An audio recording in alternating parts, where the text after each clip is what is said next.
Salut la famille et bonjour à toutes les âmes éveillées à la tradition ancestrale animiste. Je suis Sowatiti, promoteur et garant des us et coutumes de la tradition ancestrale animiste. Nous voici encore à notre rendez-vous hebdomadaire de méditation profonde et de partage. Nous allons donner des informations et dénoncer certains trucs. Et bien avant, nous allons vous dire que le travail que nous faisons, et beaucoup de gens se demandent qu'est-ce que nous gagnons à le faire. Et nous gagnons assez parce que nous faisons l'effort de rester animistes, d'être nous-mêmes. Et c'est ce à quoi nous vous convions. On ne vous demande pas de changer.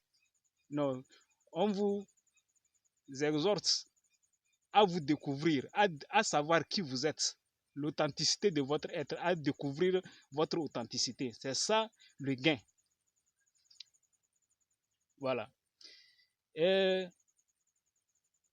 l'information que nous allons apporter, c'est que aujourd'hui, l'éducation que nous avons, le système éducatif que nous avons aujourd'hui a beaucoup blessé notre tradition et nous faisons beaucoup d'efforts.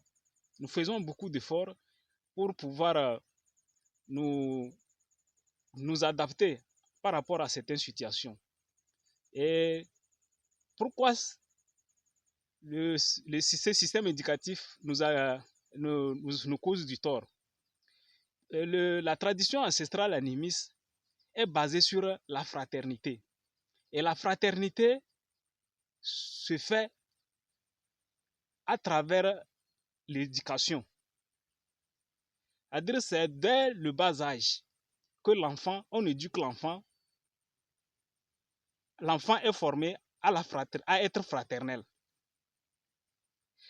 C'est-à-dire, avant cette éducation, avant l'éducation que nous avons actuellement, l'enfant qui venait dans un village appartient à tout le village et respecte tout le monde et respecte toutes les lois. Et il n'y avait pas une école qui enseigne d'une partie le culturel et l'autre partie le spirituel. Donc tout l'enseignement qui était là dans la famille, c'était un enseignement qui englobait tout. Et l'enfant grandissait avec tout. Aujourd'hui, nous avons des difficultés à trouver tout ça là. C'est-à-dire, c'est comme c'est une force. L'éducation que nous avons actuellement, c'est comme c'est une force qui vient s'opposer à la norme naturelle. Et c'est ce qui fait que beaucoup de personnes se perdent. Beaucoup de personnes se perdent. Et ce que nous voulons dénoncer, c'est que les gens pensent que l'âme ne meurt pas. Beaucoup de gens pensent que l'âme ne meurt pas.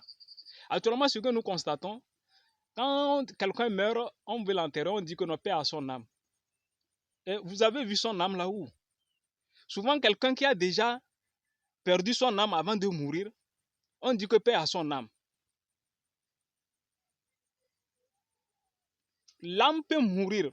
Vous pouvez même perdre votre âme avant de mourir physiquement. C'est ce que vous ne savez pas. Et c'est ce qui se passe actuellement. Il y a des gens qui perdent leur âme comme ça. De façon volontaire, ils décident de perdre leur âme avant de mourir. Parce qu'ils ne se connaissent pas. Et c'est ce que nous voulons dénoncer. Ceux qui vous disent que l'âme ne meurt pas, les âmes que nous avons actuellement meurent. Et il y a une âme qui ne meurt pas. Et c'est le travail que nous faisons. C'est-à-dire il faut maintenant ressusciter, il faut maintenant garder cette âme qui ne meurt pas après notre disparition. Et cela nécessite un travail sérieux. Sinon, ce ne sont pas toutes les âmes qui ne meurent pas après notre mort physique. Il y a certaines âmes qui meurent avant notre mort. Et tout dépend de notre conduite et de nos comportements. Donc, c'est l'information que nous avons aujourd'hui et à très bientôt.